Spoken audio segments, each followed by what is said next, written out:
लगभग एक साल होने वाला है रूस यूक्रेन युद्ध को छिड़े हुए। 24 फरवरी को रूस ने अटैक किया था यूक्रेन के ऊपर और यह पहली बार है जब रूसी सदन को संबोधित कर रहे हैं व्लादिमीर पुतिन। आइए सीधा उधर का रुख करेंगे। आपको बता दें, अब कल ही आपने तस्वीरें देखी होंगी, जो बाइडेन कल कीव पहुंचे हुए थे यूक्रेन की राजधानी में, और उसके बाद ये फेडरल असेंबली की तस्वीरें हैं जहां पर व्लादिमीर पुतिन जो है वो संबोधन दे रहे हैं। But nobody forgot that. The people's tragedy is not important to them, and they're betting trillions of dollars, and they are trying to continue robbing everyone else, and they're covering themselves with words of democracy and values.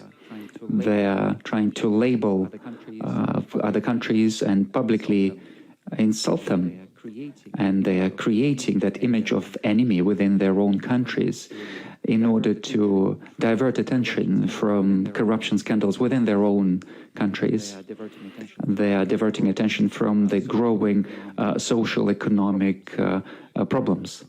I would like to remind you that in 1930s, Western countries opened the path for Nazi Germany to develop, and in this century they did this to Ukraine. And anyone who knows history knows that this goes back to the 19th century, Austrian-Hungarian Empire, and this was, they only had the only single goal to separate these territories from their historic ties with our country. There's nothing new. Everything is repeating. History keeps repeating. They have supported the coup in 2014, and this was a bloody coup, anti-state, anti-constitution coup, and as if nothing had happened. And they even told us how much money they spent on it. The ideological basis for this was Russophobia, and they were. It's a shame to even say that one of the units of the Ukrainian army was given a name Edelweiss. Edelweiss is a name of German Nazi German unit, and they have very popular chevrons on their uniform with the German Nazi insignia, and they've got Wehrmacht signs on their tanks, and the neo-Nazis are not even hiding who they inherited their history from.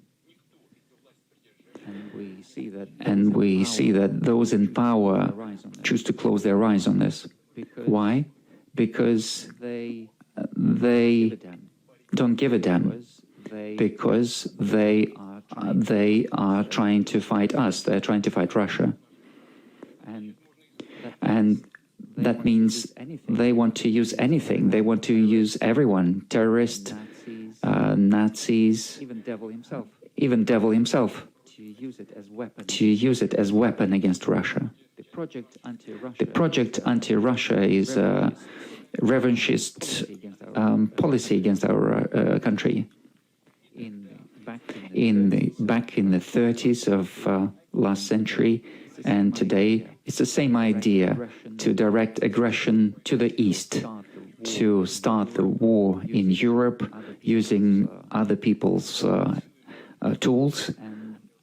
And we said that we're not fighting in Ukraine. We said that the Ukrainian people have become hostages of their Western masters who occupied this country in political, in economic and military sense. Over decades, they were destroying Ukrainian industry and robbing the country, and as a consequence of this, it became poverty and social division grew.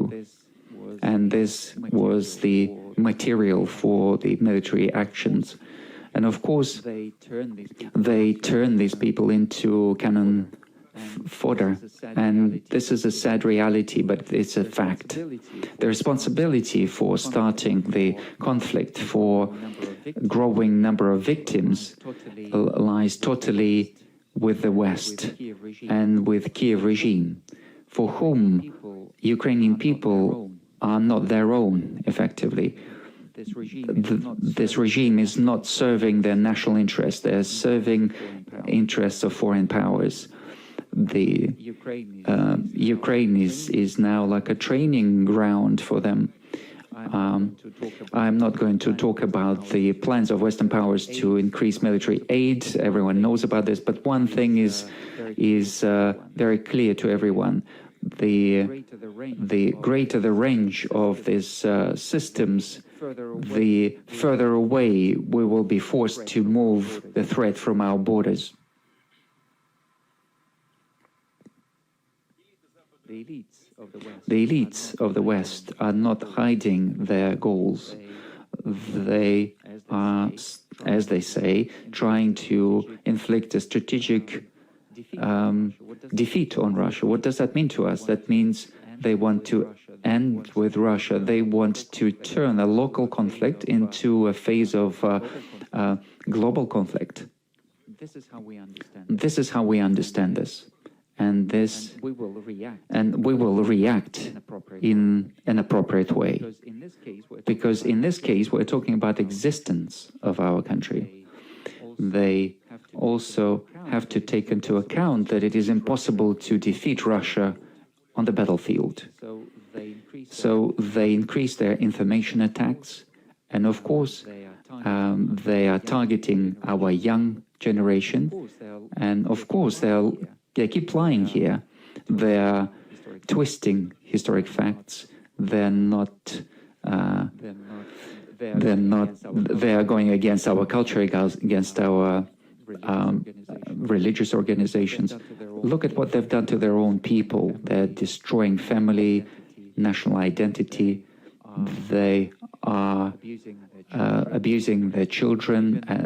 Even pedophilia is announced as a normal thing in the West.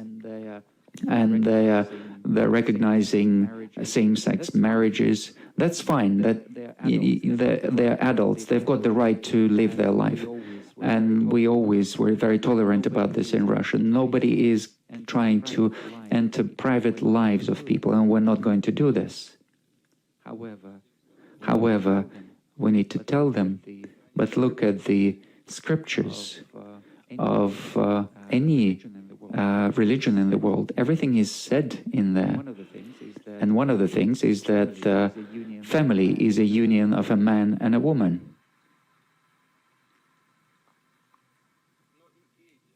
But even these sacred texts are subjected to doubt.